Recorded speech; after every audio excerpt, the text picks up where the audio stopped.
அஸ்ஸலாமு அலைக்கும். கண்திஷ்டி மற்றும் பொறாமை விட்டு நாம் பாதுகாக்க வேண்டுமா? இந்த துவாவை ஓதுங்கள். நபி ஸல்லல்லாஹு அலைஹி வஸல்லம் அவர்கள் ஹசன் ஹுசைன் ரதியல்லாஹு அன்ஹுமா அவர்கள் இருவருக்கும் இதை ஓதி பாதுகாப்பு தேடினார்கள்.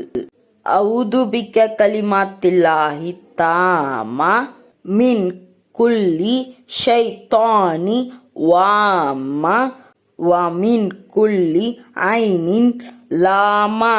பரக்கத்தான நோய்களை குணப்படுத்தக்கூடிய அல்லாவின் வார்த்தைகளை கொண்டு ஷைத்தான் மற்றும் விஷ ஜந்துக்கள் தீங்குகள் ஏற்படுத்தும் கண் திருஷ்டி இருந்து யா அல்லாஹ் நான் உன்கிட்ட பாதுகாப்பு தேடுகிறேன் என்கிற துவாவும் குல் ஹுவல்லாஹு அஹத், குல் அஊது பிரப்பில் ஃபலக், குல் அஊது பிரப்பின் நாஸ் என்கிற சூறாவை